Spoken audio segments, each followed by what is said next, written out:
Everyone who should be here is here. But he's smashing, positively dashing, spectacly. Good afternoon from Castle Goring, from Mickey, Aurora, and from me. Well, today is the day that Thomas Markle would have been my guest at Royal Ascot. Sadly, he was not able to be here, but his badge is. I've got it.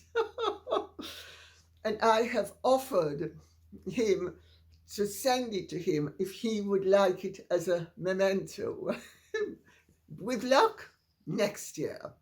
So, without further ado, I am going to plunge right in, and we will rock and roll. Because Pagan Goddess says, Lady C, love your show. Thank you. Rumours are swirling again that the Montecito duo will lose their titles because of their behaviour at the Platinum Jubilee. Have you heard anything about this? I, for one, would love to see it. Meg's baby certainly thinks she's popular here in America, but not from what I've seen. No title would mean less attention from the mainstream media. Love to you and the dogs. Thank you on my behalf, and woof woof on behalf of the girls.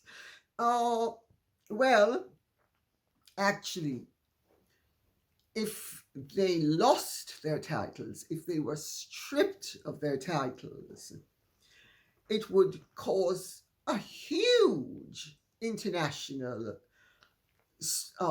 cause célèbre. That's what it would cause. It would be huge.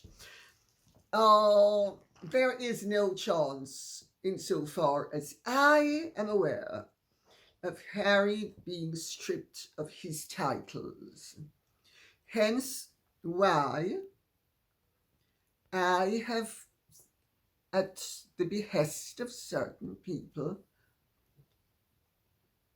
done that petition inviting him to voluntarily surrender his titles.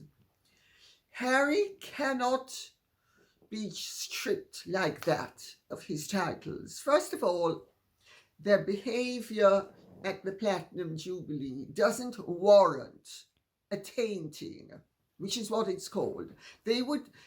Parliament would need to have an act of attainder for Harry to be stripped of his titles. It's not going to happen unless he does something seriously gross. But seriously. Like maybe a Jeffrey Epstein. But Epstein himself, which of course is not a possibility, because Harry is not like that. We need to give credit where it is due. So, no, they're not being stripped of their titles the way I see it and what I hear. These are minor infractions for an act of attainder. In the olden days, acts of attainder were resorted to because of treason.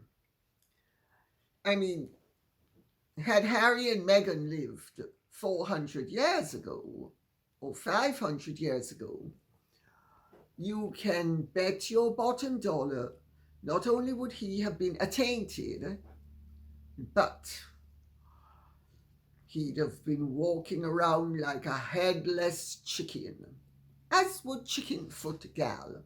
Angel H says, or Angel H says, unremarkable Markle is how the US Spectator magazine referred to Meghan Markle in a scathing article written after the Queen's Jubilee. Now it seems the US media are realizing the Sussexes are fake hypocrites and outside the royal family. And To continue the theme, Stuart Beecham says, "Hi Lady C, have you seen the article by Gilbert T. Sewell, an American author who writes for the American Spectator? Wow, he has Harry and Meghan's measure. Great article. Do I agree?" Yes, I do. I do. Well, yes. I've seen the article. Bang to rights. But it's not the only one of its kind, because the Santa Barbara News Press also has come out with something written by Robert Eringer, The Duke and Duchess of Woke, or Woe, is the headline. And that also goes into basically unmasking Harry and Meghan as the pretenders that they are, and how they have, one second,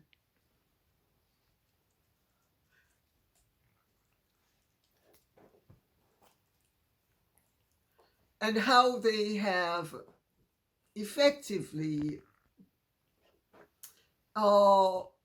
unmasked themselves just by having the bright light of recognition shone upon them.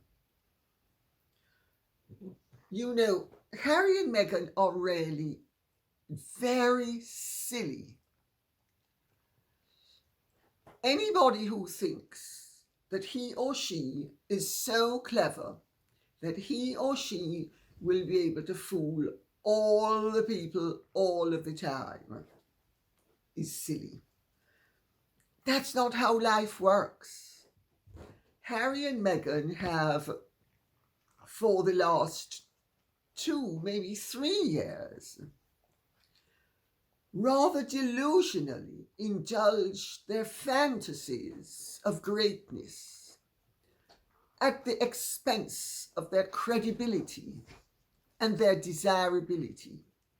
I would recommend that you all read both articles. They are online, they're very readily accessible. You can read them and have a good laugh, because finally the American media and some of its more responsible journalists are countering the claptrap that Harry, Meghan, Sunshine Sachs, amid scabies, and all the other Joseph Goebbels who have been hired by them to paint a false picture of their greatness. Finally, it's all coming unraveled. And I have to tell you, I think that's only to the good. The truth will set you free is a very interesting saying.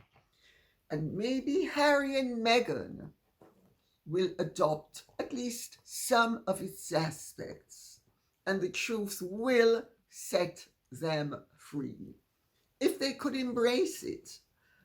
The problem is when you are a 22-carat gold-plated $3 bill phony, it's sort of difficult to get in touch with the realities, because that is the thing not only that you have buried, but that you have assiduously avoided. T. Rowan says, I had the thought as Ben was reading those headlines about Meghan that the press encouraged her grandiose opinion of herself. And for those of you who do not know what this person is alluding to, I will interject at this point and say, Ben is one of the producers of the Dan Wootton show on GB News in Great Britain. And there was a run-in between him, P. Dina, or Dinah, whichever way you want to pronounce it. It can be pronounced both ways. She pronounces it one way in one place and another way in another, because she has a foot in a European camp, so to speak.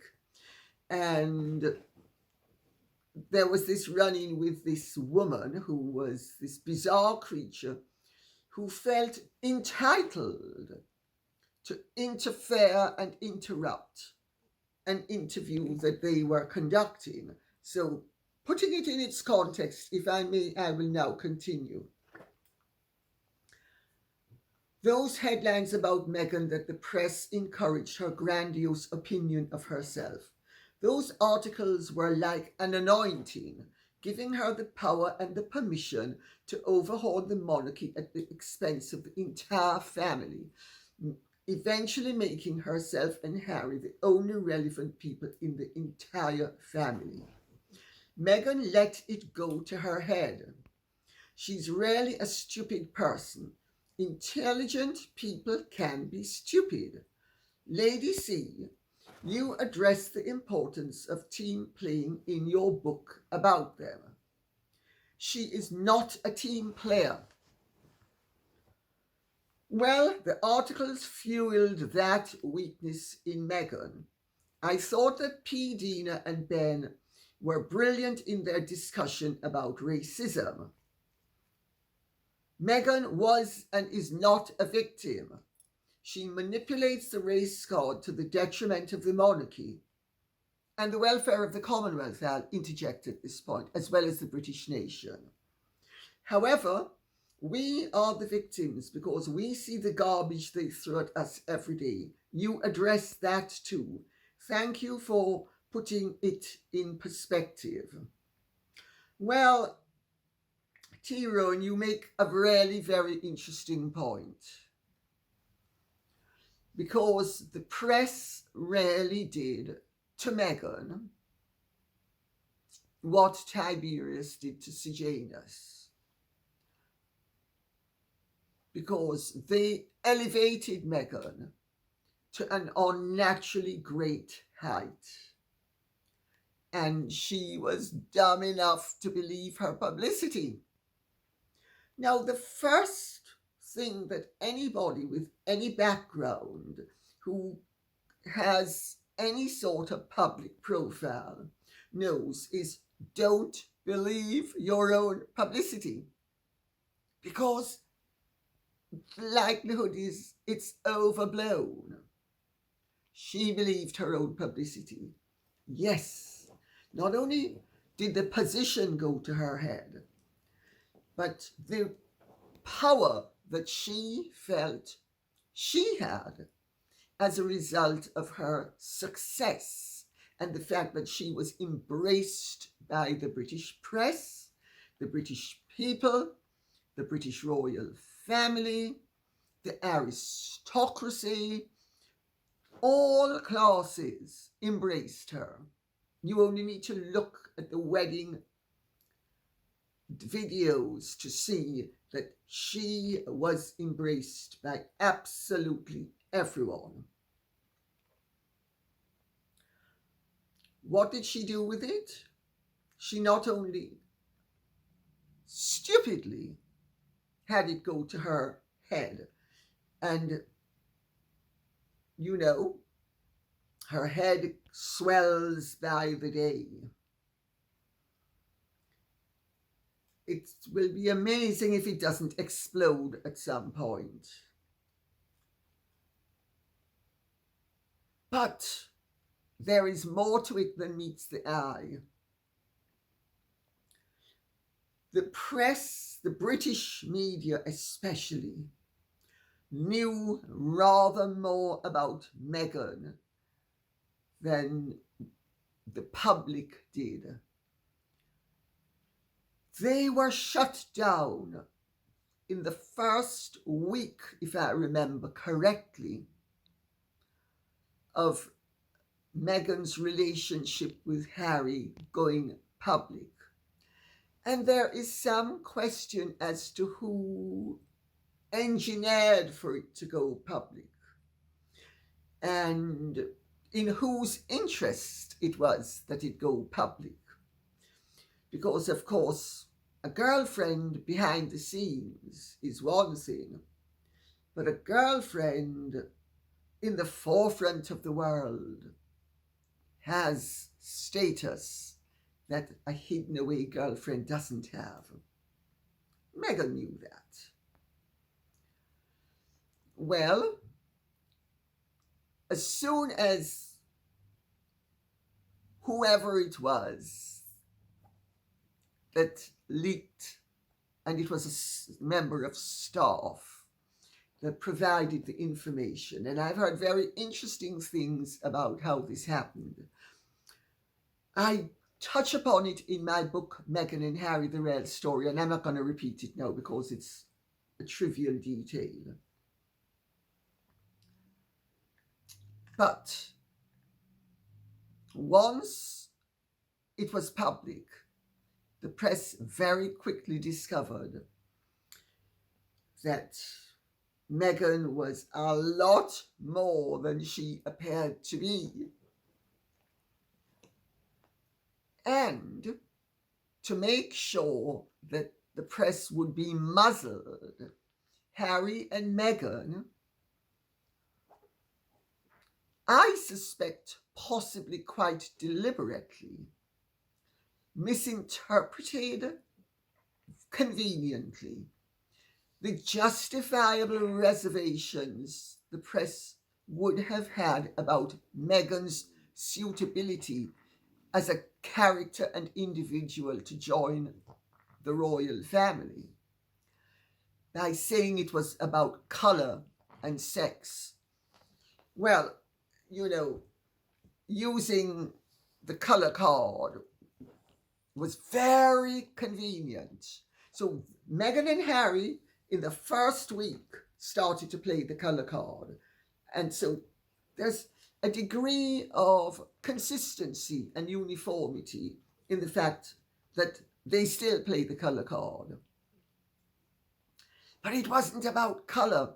It was about character. It was about her interesting past. And that was shut down within the first week. Harry insisted that Jason Knopf issue a statement on his behalf, which my information is was partly, if not largely, drawn up by Meghan and Harry, of course. H, now remember how to spell and, A-N-D, yes, and now you need to spell colour, C-O-L-O-R, but Meg, isn't it C-O-L-O-U-R? No, H, it's colour. You need to remember, I'm American. You need to follow my lead.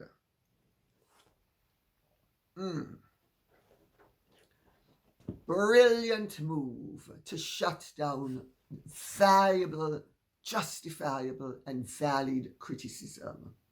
Well, of course, we have seen other manifestations of the character flaws that the press were getting ready to alight upon.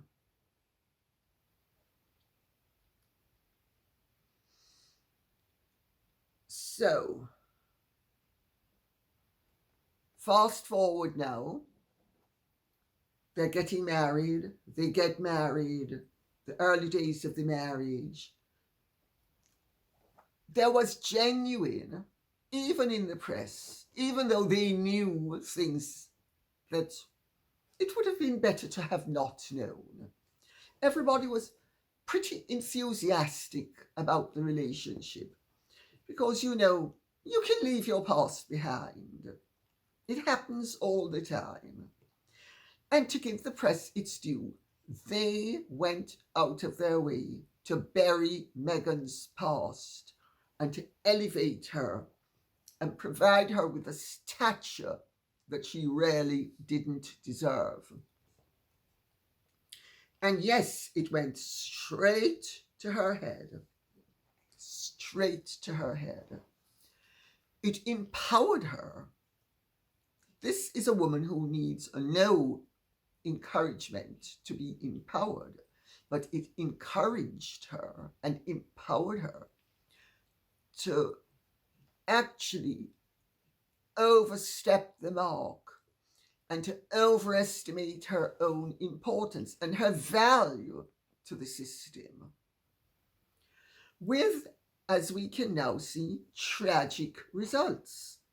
Because I don't know whether you agree with me or not, but I think it's really rather tragic that a woman who had so much on offer could squander so many gifts, so much well-being, so many good intentions of everybody, because she was delusional enough to overestimate her own importance and to underestimate the importance not only of the family into which she had married, but the institution and the value of them all, while overvaluing herself.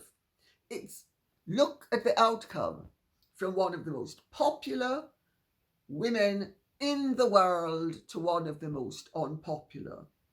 And now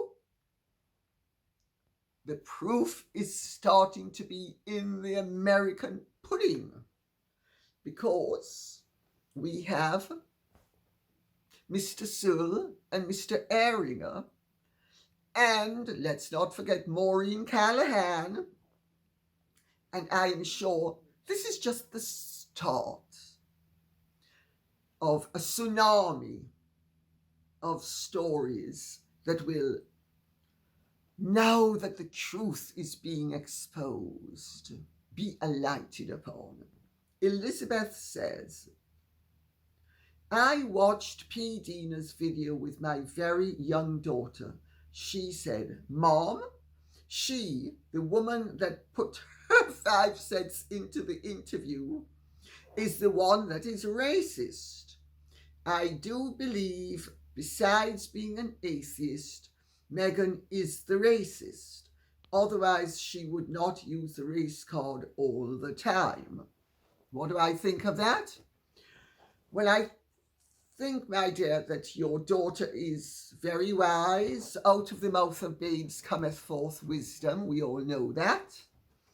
I also think that you're wrong about Meghan being an atheist. She can't be an atheist.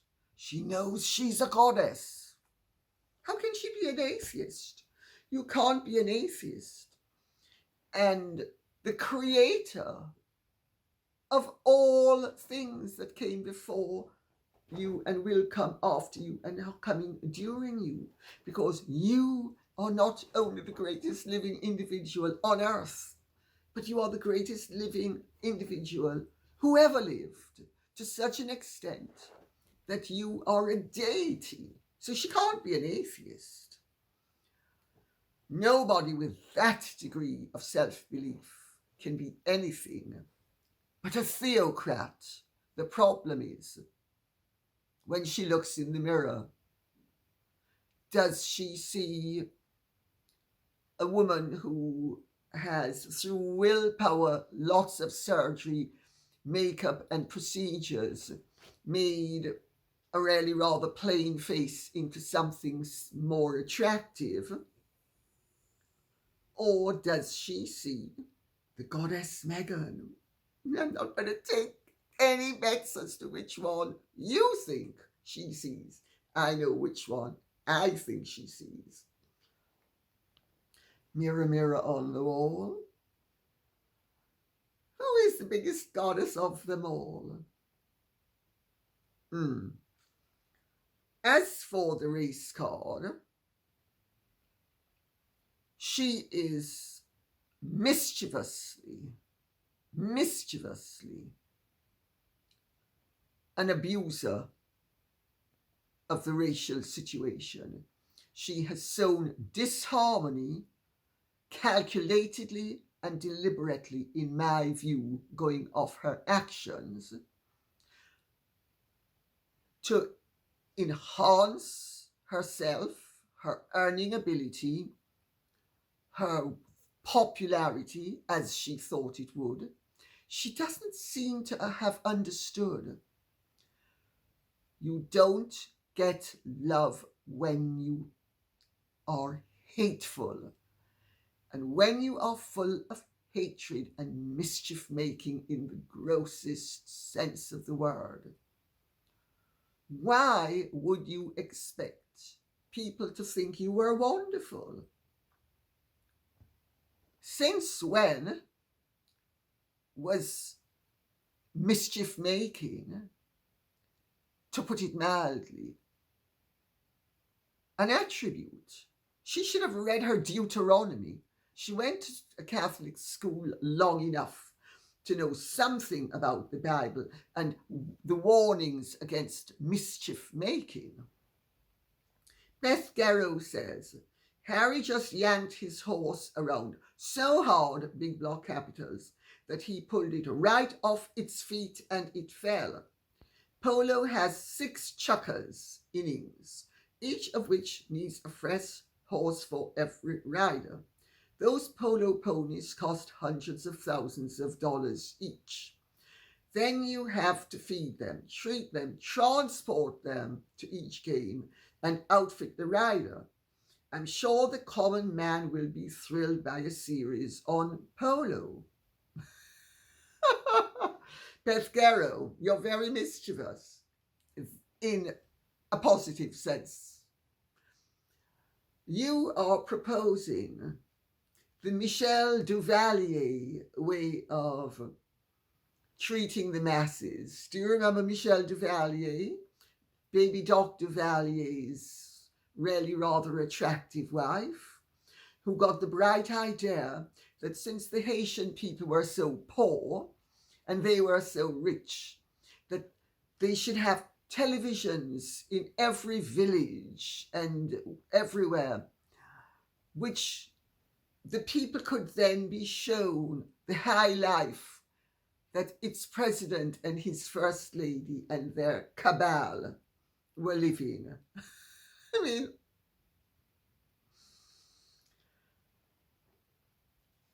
glamour. Polo is glamorous. Polo is of very little interest, even to the aristocracy. I know. I used to go to polo matches all the time. I think if I've spent 10 minutes looking in all the years that I went, I spent a lot of time. One went for the social activity, for meeting friends and having a good time with them. That's what one went for. And when I say one, I mean pretty much everybody. Yeah, a few die-hard aficionados are interested in the game. And of course, if you're married to a polo player or in love with a polo player, of course you're going to, oh yes, darling, oh yes, fabulous, oh yes, blah, blah, blah. But I mean, polo is a very limited interest to everybody except those who play it. But it is glamorous, and it is elitist, and it is regarded as one of the sport of kings. And therefore, it has limited appeal. But it does glamorize Harry and Meghan, and Netflix clearly understand they need all the glamorization they can get. It will be very interesting to see what the outcome of all of this is. Because these attempts at now polo and content, basically, a good story is a good story. You can present a bad story well, but you can't make a bad story into a good story. I just say that for what it's worth. Mary Atkinson says, where does Netflix put this Harry and Meghan stuff? Because it would bore the pants off most of the public anywhere. Couldn't agree more. In a world of billions, Harry and Meghan have a minute number of paid or unpaid adherents. Very good point. Goodness, I do truly mean, who on earth would check in on Netflix for Harry and Meghan? Only for a good laugh, surely. We can all make ourselves ridiculous. Are Netflix off their heads? Oh dear Mary Atkinson. Talk about hitting the nail on its head. Well, let me put it this way. Netflix thought it was buying an oasis, and it's now very aware of the fact that it's saddled with a mirage. Oh dear. Oh dear. I hope that the people who were in on the deal originally actually were sufficiently sensible as to own lots of shares in Netflix. Otherwise, I can see a career or two tanking and a job or two being lost. Because nobody loves success like people in the entertainment industry. And nobody puts distance between him or herself and lack of success, especially overt international failure, as someone in the entertainment industry. Of course, how are Netflix going to handle it? Are they going to decide, well, we are going to go with the original narrative, Harry and Meghan are royal, they are very powerful, they are very important, they're very desirable, everybody's falling over them to get to meet them. They are international superstars of the first rank. They are objects of prestige as well as desire. Well, if they try that line, it's not gonna fly. It's gonna be like a lead balloon. On the other hand, if they try for division, oh, they're much misunderstood. The media can be beastly. Not us, of course. We are Netflix. We're just wonderful. I mean, the fact that we tell every lie possible in The Crown is neither here nor there, because we're just wonderful. It will be interesting to see what they come up with. Caricature, satire, a wonderful send-up, irony running through the whole commentary would, in my opinion, be the safest bet. Either that or adios muchachos. It was nice knowing you. Pero yo no sé. I don't know. No, I don't want to have anything to do with you anymore. It was nice knowing you. Bye-bye, babies.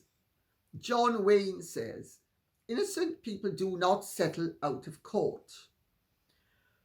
Yes, the Prince Andrew matter rages on, which I think is extremely complex. I understand each person's point of view. Fortunately, I am not in the position to make a judgment in the way a judge at court would have to make a judgment. I have my opinions, as I'm sure many of you know. But John Wayne, you are absolutely wrong. Innocent people do settle out of court. And I'm going to use an example with myself. I sued Associated Newspapers, Express Newspapers, and the Mirror Group newspapers, now called Reach PLC, for libel in summer of 1992. The cases trundled on and came to court in 1995. The first of the three of them was listed, was the Mirror. I had the Mirror bang to rights because they had not only said things about me that weren't true, but they knew they were not true. And they had been, of the three, the worst. Well, when it came up for trial, my brother had died the July before, and I'd spent 9 months with him every day for 9 months, taking him to the hospital, etc., while I had 2 young children of a year old. I mean, just imagine that stress right there. And Mickey's death was one of the great traumas of my life, with 2 young children, and 3 lawsuits, and 2 other lawsuits, because I was also suing the Sun, and had sued the Sun, and I was also suing the Sunday Express for breach of contract through my publishers. So I had 5 major lawsuits going on at the same time. My brother died on the 24th of July 1994. My father died in December 1994. 2 mischief makers invented a catalogue of lies about me to try to get my children taken away from me so that I would be forced. It was 2 of them in the plot together. One was trying to force me to stop suing Nigel Dempster, which I forgot. I had another lawsuit against. I had 2 lawsuits against Associated Newspapers, that's the Mail. One was for defamation in terms of my identity, and the other was because of lies Nigel Dempster had told about me at the behest of somebody who I had put on the map socially, and who I had thought was a friend, and turned out to be not only not a friend, but a poisonous, evil worm of the lowest order. In cahoots with a supposed friend of mine who was in love with my son Dima and wanted my other son Misha for her childless sister Elaine. And they came up with this plot that I would have to give up the lawsuit and at the same time I would be made to give up my children. And that trundled through from December 1994 until I think the end of February, early March 1995. It was resolved, and several court appearances, all of which of course were kept private because things in the family court are not public. So I had that fighting as well. And then I am informed by my lawyers that the Mirror case is listed. And I said to my lawyer, I said, I'm sorry, I just cannot, under any circumstances, get up in court and fight this at this point. Can we postpone it for 2 or 3 weeks? They said, no, it can't be postponed. I said, in that case, you're going to have to settle it because I am not fit.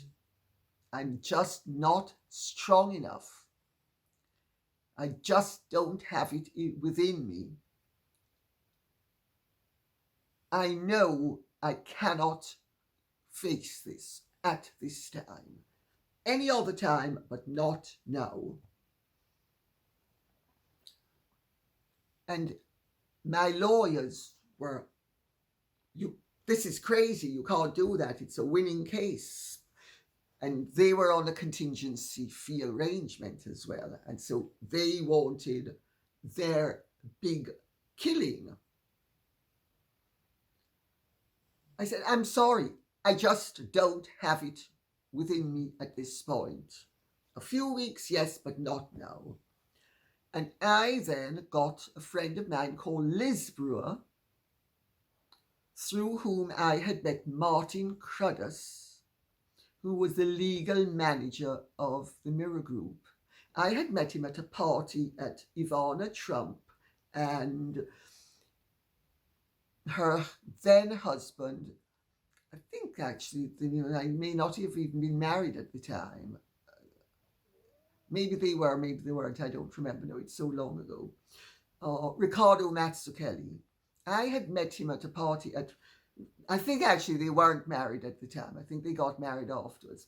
I'd met him at a party at Riccardo's, who was an old friend of mine. His first wife, Stella, has been a friend of mine since the 70s. And Ivana, who I'd met socially repeatedly. And I phoned up Liz and said, can you speak to Martin Cruddas and try to get this matter settled? Because I just cannot now. And she said, he's a really decent guy. As long as you're not going to be too punitive, I'm sure he will settle it. And he did. So you're quite wrong. People settle all the time when they are in the right, when they're innocent, when they've done nothing wrong. It's just that sometimes you have to settle because you don't have it within you. And Prince Andrew, with due respect, didn't only do the settlement for his mother and to preserve the Jubilee, but he also did it because he knew that he had nothing to hide, while she has a lot to hide, chief of which was the fact that the photograph that she has been using forever turned out to have no original. But I've been through all of that before and I'm not going through it again. It's been covered in previous videos. If you're interested, you can look at them. But I'm moving on. Trish Ullman says, Lady C, are you able to tell us why everyone has gone after and exiled Prince Andrew when he has never even been charged with any crime? while the Sharkles have been allowed to say and do whatever they please, putting a dagger through the very heart of the royal family without any consequences. The Jubilee was different. I think the Queen was finally made to listen to her people. Why are people scared of them? Trish in Australia. I don't think people are scared of them. And yes, you're right, the two situations are not analogous. Meghan and Harry have been the active perpetrators.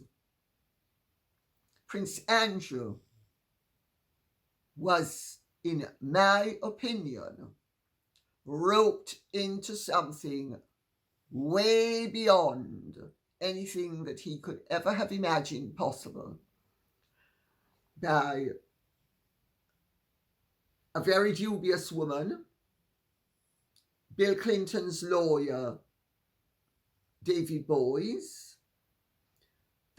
I've been through this before, so I'm not going to go through it again. There are all sorts of explanations as to why the Andrew situation arose. Chief of which, of course, is that everybody knows that the royal family are sitting ducks. Meghan and Harry know the royal family are sitting ducks. Why do you think they've done what they've done? Why do you think David Boys did what he did? Why do you think Virginia Giuffre did what she did? They are sitting ducks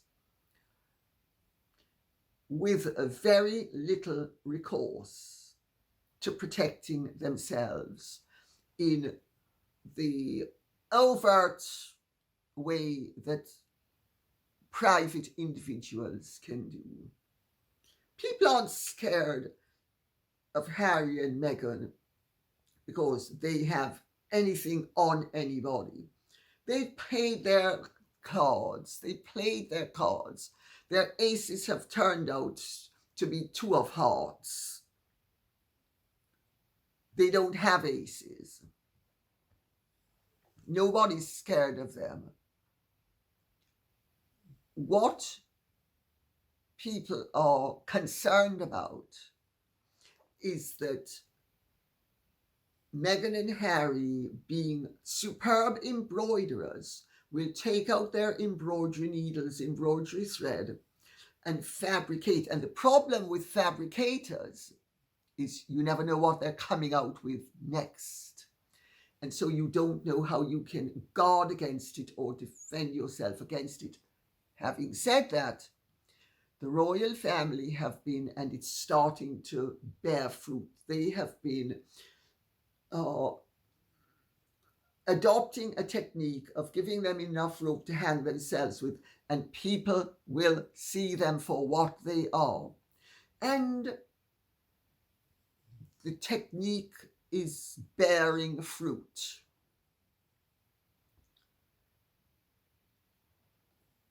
I think the whole situation with Andrew has no comparison to the situation with Harry and Meghan at all. That's my take. And I don't think I'm wrong. One of them is the aggressor, the other is the aggressed.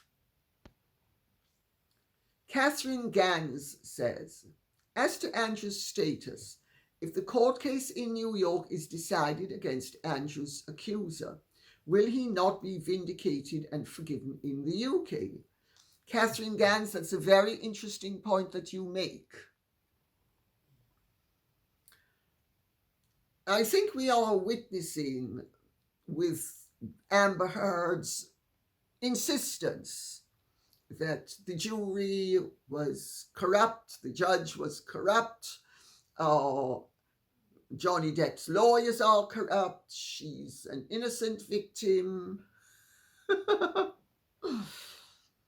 that there are some people who, no matter what happens, they are always right and everyone else is always wrong. Putting that aside, more and more people are coming to the awareness that Meghan and Harry are not what they pretended to be, and that Virginia Giuffre shares some similarity to them as well. And yes, if the lawsuit in America against Virginia Giuffre goes badly, and let's not forget, there's also Alan Dershowitz's lawsuit against her. Virginia Giuffre, I wouldn't want to be in her shoes, I've got to tell you. I think she opened up a can of worms, and they're going to be crawling more and more and more over her, and it's going to be more and more visible. I don't think it's going to be that easy for her to shut down people. And I'll tell you better, it's not in the interests of the Clintons and David Boys and those who wish to protect the reputation of the former president and his wife, the presidential hopeful, to have Virginia Giuffre exonerated. Virginia Giuffre is in a very invidious position, in my view. And the more people that crawl out of the woodwork, and the more that she gets clobbered through the very means that she used to clobber people, is the bigger trouble she's going to be in. And believe me, there's not going to be much sympathy for her by the time everybody's through with her. I have previously mentioned what I was told about how the whole Andrew, Virginia Giuffre, David Boys lawsuit came about. Look and wait and see with the passage of time as she becomes more and more isolated and more reviled. Bill Clinton's let off the hook. And possibly, what's that other nice young man who loves older women? Bill Gates. Yeah, Bill Gates.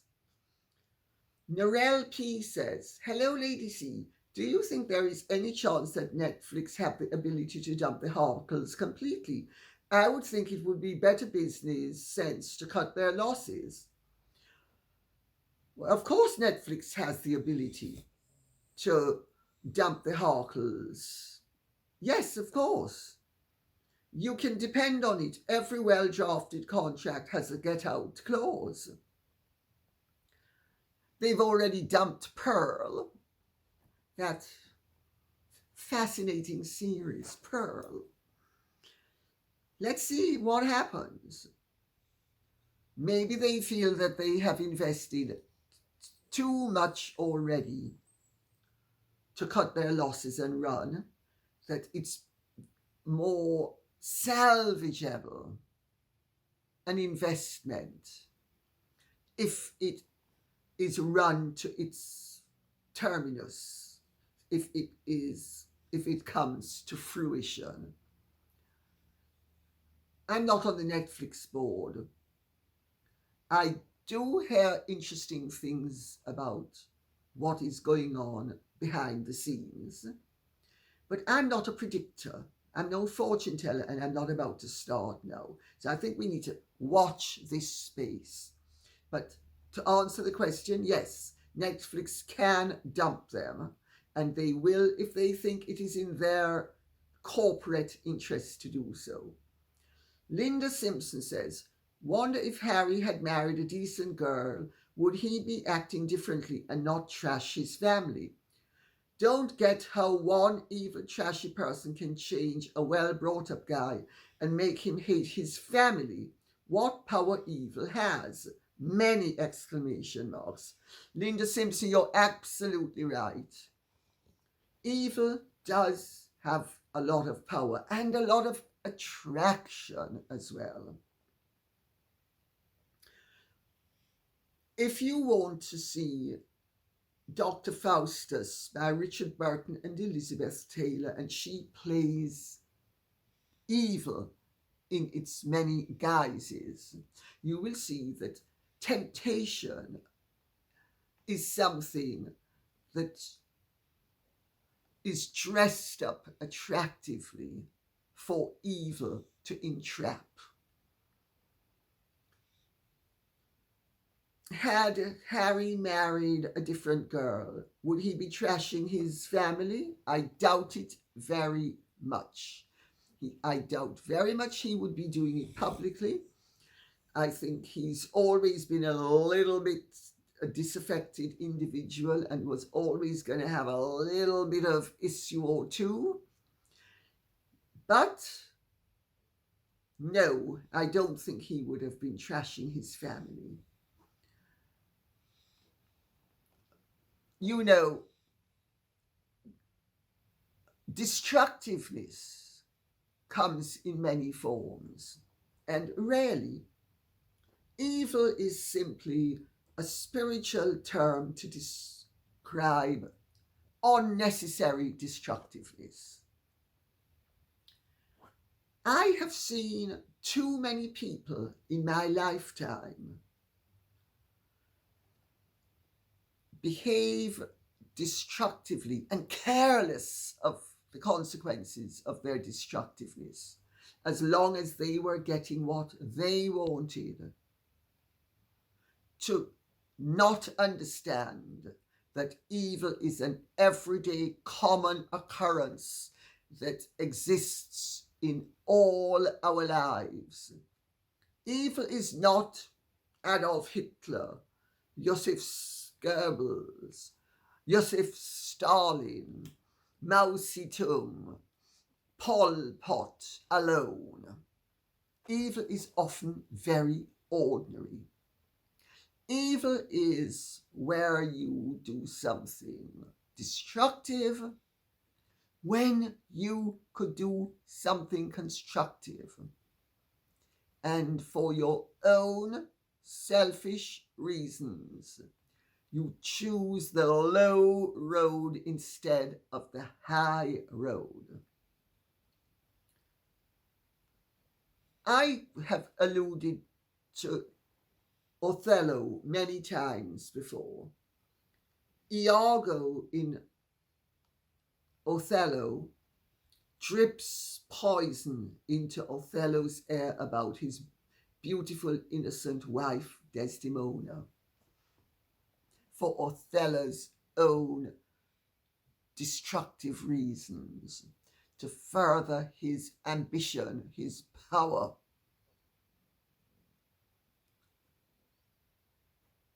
Has Meghan done the same thing?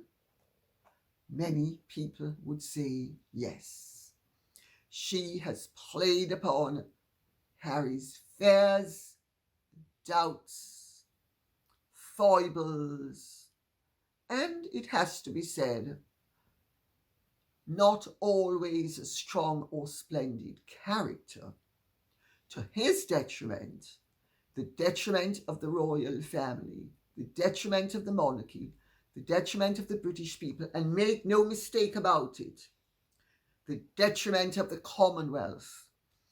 Because I, being Jamaican, can tell you that Meghan Markle's race card playing has furthered the cause of republicanism throughout the Commonwealth, to sever ties with having the British head of state as their head of state.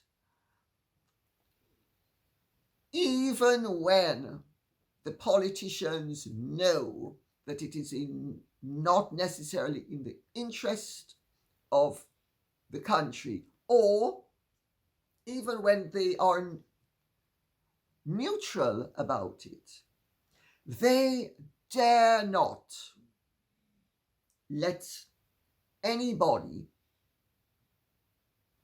know how they feel, because they will be seen as Uncle Toms. Meghan Markle is entirely responsible for that dimension. So she has divisively, destructively, and detrimentally separated moderates from the middle ground and shoved them to one side or the other of the debate. And it's usually to the detriment of the British royal family remaining as heads of the British monarch remaining as head of state of these various other realms. That alone is a pretty damning indictment of this cheap and vulgar hustler who sashayed in and used every wile she could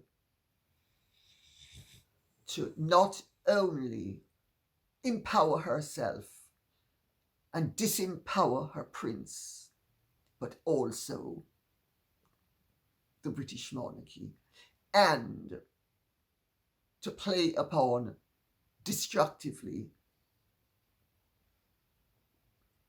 to the detriment of moderates positive race relations. So she has actually introduced into the narrative vicious race baiting by lying, by deceiving people, by pretending she was a victim of racism when she wasn't. I don't see how she could have been a victim of racism when she looks white. But all of this is something that we've been through before, and I don't think we need to add anything more. I think we all know where we all stand with all of this.